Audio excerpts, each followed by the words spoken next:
जी बिस्मिल्लाहिर्रहमानिर्रहीम। Dear students अस्सलाम वालेकुम। जी, तो इससे पहली जो वीडियोस थी उनमें हमने शॉर्ट टर्म और लॉन्ग टर्म फाइनेंसिंग पढ़ ली। जो डेट फाइनेंसिंग है उसकी बात है, अभी इक्विटी फाइनेंस को हमने डिटेल में स्टडी नहीं किया। जी, तो शॉर्ट टर्म फाइनेंसिंग जो कि 1 साल तक और लॉन्ग टर्म फाइनेंसिंग जो मोर देन 1 ईयर के लिए है। अब इन दोनों के दरमियान हम ज़रा कंपैरिजन करते हैं, इन दोनों शॉर्ट टर्म और फाइनेंस और लॉन्ग टर्म के दरमियान। जी, फीचर्स, ड्यूरेशन या मैच्योरिटी पीरियड। तो शॉर्ट टर्म फाइनेंस, ये तो उसकी डेफिनेशन है, रीपेबल विद इन 1 ईयर। तो ये रीपेबल होगा विद इन 1 ईयर, 1 साल के दौरान आपने इसको पे करना होता है विद इन 1 ईयर। जबकि लॉन्ग टर्म फाइनेंस जो है ये मोर देन 1 ईयर, ठीक है, वेरिंग फ्रॉम 1 to 30 ईयर, यानी ये 1 से लेकर 30 ईयर तक हो सकता है। ये लॉन्ग टर्म फाइनेंस है। तो long period of time, long span of time के लिए होगा। रिक्वायरमेंट, शॉर्ट टर्म फाइनेंस हम क्यों रेज करते हैं? ये शॉर्ट टर्म रिक्वायरमेंट के लिए है। जैसे वर्किंग कैपिटल, आपने रॉ मटेरियल परचेज करना है, यूटिलिटी बिल पे करने हैं, इसके लिए, ठीक है। रीपेमेंट ऑफ करंट लाइबिलिटी, जैसे बिल है, जैसे आपके जो है वो आपने वेजेस पे करनी है। जबकि लॉन्ग टर्म फाइनेंस जो है वो long term objective, growth, expansion, नई मशीनरी इंस्टॉल करना, नया प्रोडक्ट वगैरह जो है वो लॉन्च करना, ठीक है। जैसे ग्रोथ है, परचेज ऑफ प्रॉपर्टी है, प्लांट इक्विपमेंट, और ये capital project on a wide scale. तो इसकी रिक्वायरमेंट ये होगी, ठीक है। कोलेट्रल, कोलेट्रल मीन कि जो आप लोन रेज करते हैं, फंड रेज करते हैं, जो फाइनेंस करते हैं, उसके अगेंस्ट कोई ना कोई आप एसेट जो देते हैं, जो रखवाते हैं अपने क्रेडिटर के पास, बैंक, फाइनेंशियल कंपनी के पास। जैसे आप कोई मशीन रखवाते हैं, कोई फैक्ट्री जो है वो मॉर्गेज करवाते हैं, कोई मॉर्गेज वो उस फैक्ट्री का वेयर हाउस मॉर्गेज करवा देते हैं, प्लांट मॉर्गेज करवा देते हैं, लैंड मॉर्गेज करवा देते हैं, इसे हम कोलेटरल बोलते हैं, ठीक है। So short term finance do not create a charge on the asset of the company. आमतौर पे शॉर्ट टर्म फाइनेंसिंग जो है वो उसमें कोलेटरल नहीं होते हैं, थोड़े पीरियड के लिए आपको एसेट मॉर्गेज नहीं करवाना पड़ता है। लॉन्ग टर्म में collaterals are most primary condition of the long term finance. इधर आपको लॉन्ग टर्म 10-20 साल के लिए, 30 ईयर के लिए आपने लोन लेने हैं, तो फिर आपको कोई ना कोई एसेट लाजमी मॉर्गेज करवाना पड़ेगा, उसके अगेंस्ट कोई ना कोई कोलेटरल होगा। Term of loan, interest rate और अनस्टेबल एंड और वल्नरेबल टू इन्फ्लेशनरी फोर्सेस। अब इसमें यह है कि शॉर्ट टर्म फाइनेंस में अनस्टेबल इंटरेस्ट रेट होगा, और आपको आप डे टू डे बेसिस हर साल 6 महीने बाद लोन लेंगे, तो उसमें इंस्टेबिलिटी होगी, कभी रेट बढ़ जाएगा, कभी कम हो जाएगा, ठीक है। और इन्फ्लेशन चांसेस ज़्यादा होते हैं, जब इन्फ्लेशन होता है तो रेट ऑफ इंटरेस्ट बढ़ जाता है, तो आपको ज़्यादा जो है वो रेट ऑफ इंटरेस्ट देना पड़ता है। तो terms of loan are not very flexible, जबकि लोन की टर्म्स जो है वो इतनी फ्लेक्सिबल नहीं होगी, रेट ऑफ इंटरेस्ट जो है वो अनस्टेबल होगा, आपको ज़्यादा रेट इन्फ्लेशन की वजह से देना पड़ेगा।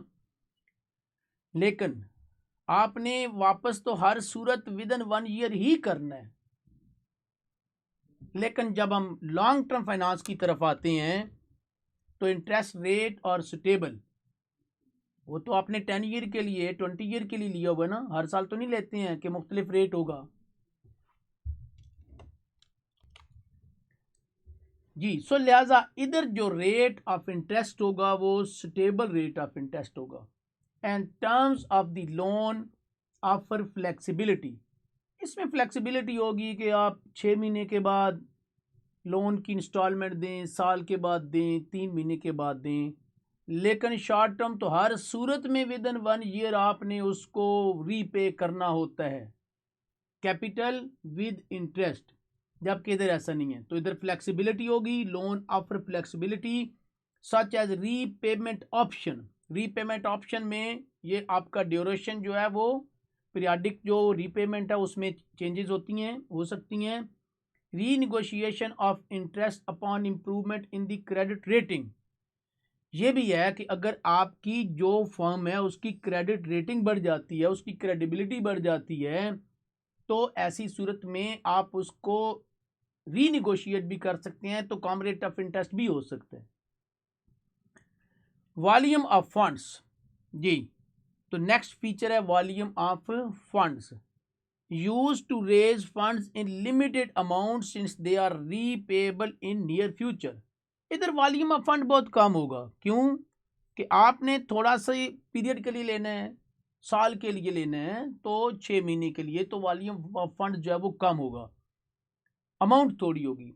लेकिन जब आप लॉन्ग टर्म की तरफ आते हैं, तो वो तो आपने के लॉन्ग टर्म ऑब्जेक्टिव हैं, ग्रोथ है, एक्सपेंशन है, कोई नया प्रोडक्ट लॉन्च करना है, कोई लैंड परचेज करनी है, ठीक है, कोई मशीनरी बड़ी परचेज करनी है, तो वो लॉन्ग टर्म फाइनेंस होगा और उसकी अमाउंट भी फिर ज्यादा होगी।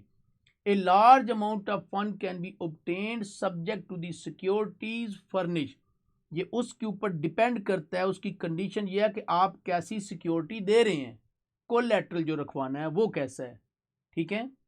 The credit rating of the borrower, और बारवर जो है जो कि लोन ले रहा है उसकी क्रेडिट रेटिंग के ऊपर भी डिपेंड करता है कि वो कितना, उसकी जो है वो उसके पास एसेट कितने हैं, उसकी क्रेडिबिलिटी कितनी है, और ये जो लोन लेके किस तरह से आगे प्रिंसिपल और रेट और इंटरेस्ट रेट कैसे लोगों को पे करता है, ठीक है, उसका ये ट्रैक रिकॉर्ड भी देखा जाता है।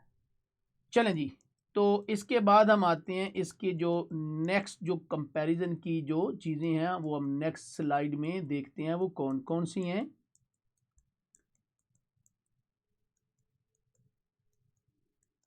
जी, तो नेक्स्ट स्लाइड जो है वो ये अप्रूवल प्रोसेस एंड चांसेस।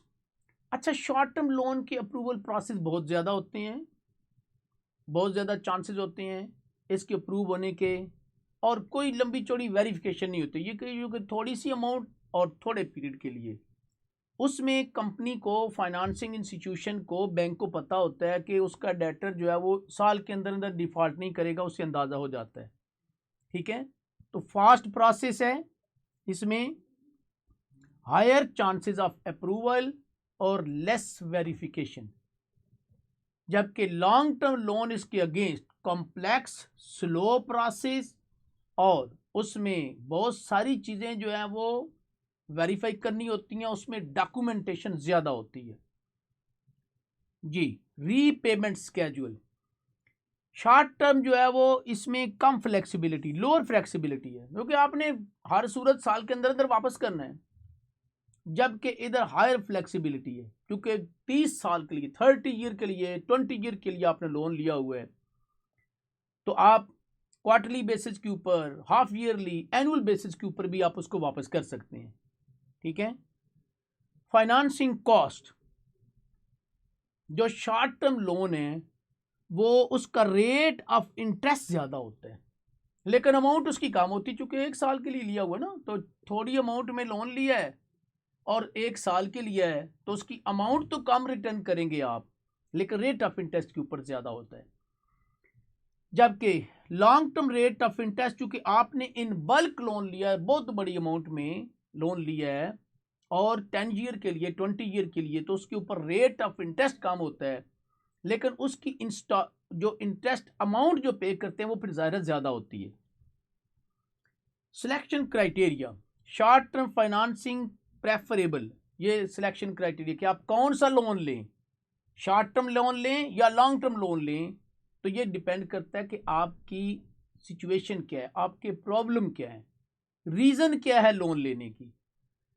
अगर तो आपका कैश फ्लो का इशू है, यानी आपने जो अपना प्रोडक्ट सेल किया हुआ है रिसीवेबल में, लोन के ऊपर, क्रेडिट के ऊपर, लेकिन अभी पैसे नहीं आए हैं, और आपने फर्दर आउटपुट बनानी है, आपके पास रॉ मटेरियल नहीं है, यूटिलिटी पे करनी है, पैसे नहीं है, आपने अपनी लेबर को वेजेस देनी है, पैसे नहीं है, तो फिर आप ये शॉर्ट टर्म, ये कैश फ्लो जो है, जो कि आपके कैश इनफ्लो और आउटफ्लो का जो डिफरेंस है टाइम का, उसको पूरा करने के लिए, उसको मैच करने, उसको ब्रिज अप करने के लिए आप शॉर्ट टर्म लोन लेंगे जी। जबकि लॉन्ग टर्म लोन जो है वो इस काम के लिए नहीं है, वो तो आपकी जो है वो लॉन्ग टर्म स्ट्रेटेजिक गोल्स हैं, ग्रोथ है, एक्सपेंशन है, नया प्रोडक्ट लॉन्च करना है, ये उसके लिए लिए जाते हैं। एग्जाम्पल्स में ये अब चूंकि हम सारे पढ़ चुके हैं, जैसे कि ओवरड्राफ्ट है, क्रेडिट कार्ड्स है, लाइन ऑफ क्रेडिट है, फिर इसी तरह से बाकी भी जो बैंक के शॉर्ट टर्म लोन्स हैं, ठीक है, और ऑपरेटिंग लीजेज हैं वो भी इसी में शॉर्ट टर्म में आती हैं। लॉन्ग टर्म में फाइनेंस लीजिंग है, टर्म लोन जो कि बैंक से मिलते हैं, पब्लिक डिपॉजिट्स हैं, बॉन्ड्स वगैरह हैं, ठीक है। चलें जी, तो हमने शॉर्ट टर्म फाइनेंस और लॉन्ग टर्म फाइनेंस जो है इनके दरमियान हमने कंपैरिजन कर लिया हुआ है। तो इस वीडियो को भी हम यहाँ पे कंक्लूड करते हैं और नेक्स्ट जो हमारा जो टॉपिक होगा वो इंशाल्लाह नेक्स्ट वीडियो में स्टडी करेंगे। अल्लाह हाफ़िज़।